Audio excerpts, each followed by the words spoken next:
Tristan and Andrew's cousin Luke speaks out about the problem with the Tates getting arrested. The first thing I want to tell you guys is I promise you that Tate is too rich and too smart to do anything illegal. He's been too rich and too smart to do anything illegal for a very, very long time.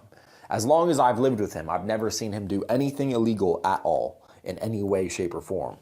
Tate also, because he's foreseen of things, he always knew that this would happen. He's told you guys this would happen. He has many interview clips where he said this would happen. It's a 3-life process when you're someone that that let's say the Matrix or the mainstream news or the people in charge do not like you. It's a 3-step process. First, they try and cancel you. So they tried to cancel Tate. They really did. Unfortunately for them, they failed. So they failed on that end. So if they fail on canceling you, what's the next move? Well, the next move is jail. And by the way, you can see this playbook. They do this playbook with Julian Assange. They do it with credible people. It's what they do. First, they try and discredit you and cancel you, so no one listens to you. If people keep listening to you, then they have to try and discredit you further and try and put you in jail. That's the next move. And that's what the Matrix has done. The Matrix is now trying to put Andrew in jail.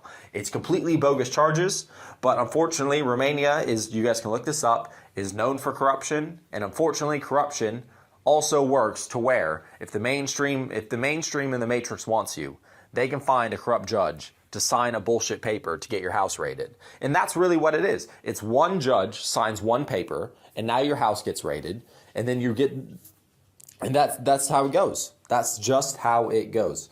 So, obviously that's all in the news now, because that's what it takes to discredit, right? Just the house raid alone is massively discrediting. Julian Assange, right? I don't know if you guys know who that is. He's the WikiLeaks guy who reported a bunch of news that the US government didn't want to get reported. Then one day, out of nowhere, some Swedish girl said that he raped her. And there's no evidence at all that that happened ever. And I'm pretty sure the charges were dropped and it never even went to court. But by then, he ran away and hid in exile in some embassy. He was in that embassy forever. Then they dropped those charges, and they added on some new charges about something about leaking sensitive information, like a sort of terrorist thing. So anyway, that's the playbook they played on Assange. Step 2 done. Will they attempt step 3? Because step 3 is, if they can't cancel you, and if they can't put you in jail, or if jail doesn't ruin your influence, the next thing they do is they kill you. They Epstein you. And Andrew's clearly said on multiple podcasts he will never kill himself. Andrew knew that this would happen eventually.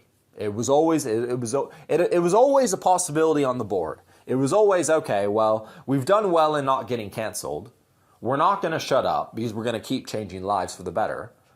And okay, so that means step 2 is jail. And Andrew expressed in many podcasts that he knew that that was the case, and that's why he was worried. And obviously he was worried for a good reason, as we can see now. Because frankly, I'm extremely, extremely surprised this happened. I've been living with the guy forever, and I can tell you guys, it's not true in any way, shape, or form. It's complete, just literal nonsense. I actually can't believe it. It makes me really not trust the justice system at all in any way, shape, or form.